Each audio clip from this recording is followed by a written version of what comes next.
Hello children, hope you all are fine. Stay healthy and safe at home. Today we are going to start with the new series of NCERT Class 6 Geography, Chapter 1, The Earth in the Solar System. In the previous video of Introduction to Social Science, ma'am have already told you what we are going to learn in geography. We are going to learn about God gifts like the sun, the moon, the planets, the earth, air, water, heat, sunlight, etc. So our first lesson is the earth in the solar system, in which we are going to learn about the solar system and specifically about the earth. Have you ever seen the sky at night? What do you see? Yes, absolutely correct. Twinkle, twinkle, little stars shines brighter in the sky. Tiny dots which are studded as the diamond in the sky. What else? Yes, the moon. The moon with its light shines brighter and make the sky more beautiful. Have you ever observed the size, shape and the position of the moon? It is frequently changing. Sometimes you will see the full moon or the moon size is increasing, and sometimes you will see that it is reducing, and in some nights the moon disappears completely.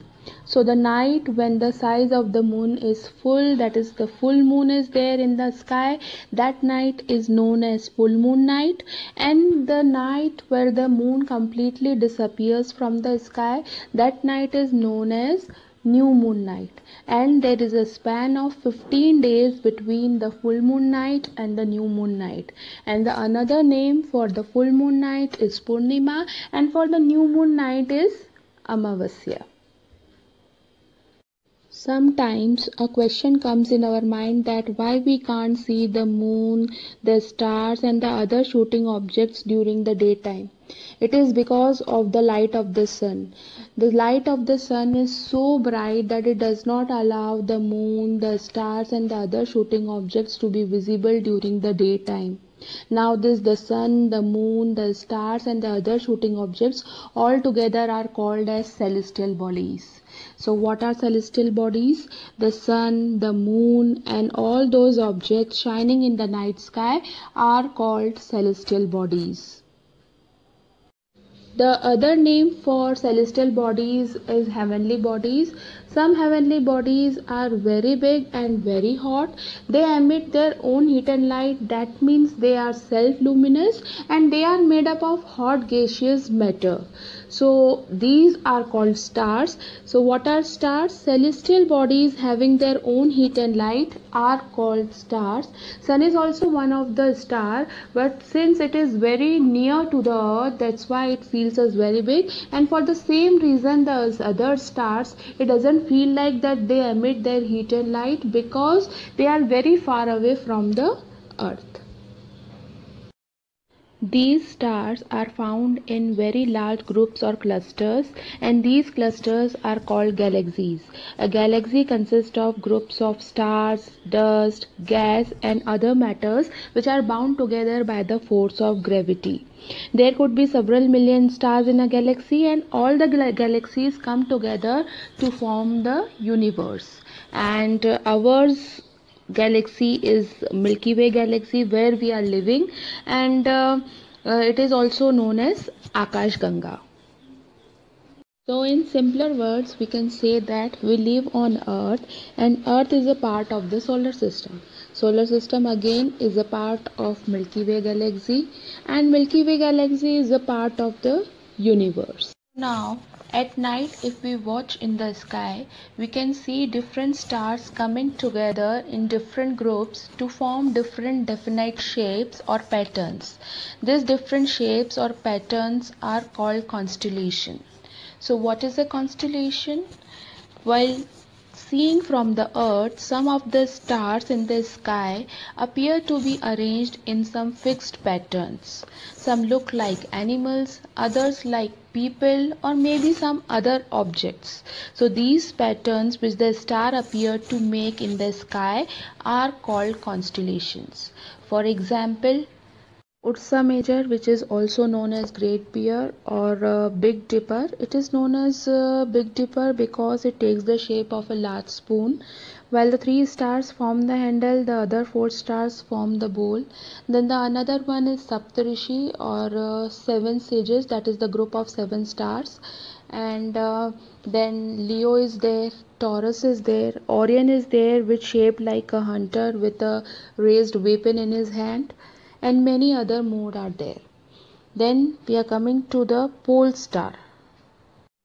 There is a star which was used by the sailors from the ancient time to move from one place to another. This is known as pole star.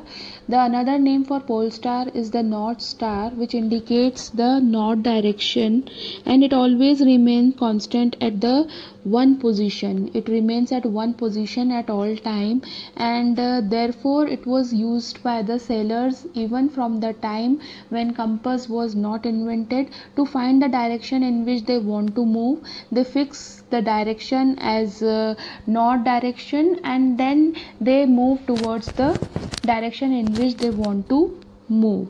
And we can locate the position of the pole star with the help of Saptarishi. If an imaginary line is drawn joining the pointer star and the extended further, it will point towards the pole star. The another name of the pole star is the direction star because it helps to know the direction or the position of a place. So now we are coming towards the solar system. The solar system comprises of the two words solar and the system. Solar originates from the Roman word sol, which means sun god. So the system which is related to the sun is known as the solar system. Our solar system comprises of the sun, 8 planets, satellites, and other celestial bodies like asteroids, meteoroids. These all celestial bodies come together to form the solar system. It is also known as the solar family, where the sun is known as the head of the family. So now about the other members of the solar system we will read in the next class. I hope you understand till here. Now I am giving you some questions. Please try to find the answers of the same and do this in your classwork copy. So first one, what is meant by the solar system? Again I am repeating, what is meant by the solar system? Second one, what is a constellation? Second one, what is a constellation? Third one, which is the closest celestial body to our earth? Which is the closest celestial body to our earth? Fourth, name any two constellations. Fourth one, name any two constellations. Fifth one, write a short note on the pole star. Write a short note on the pole star. So please try to do this. Thank you and have a nice day.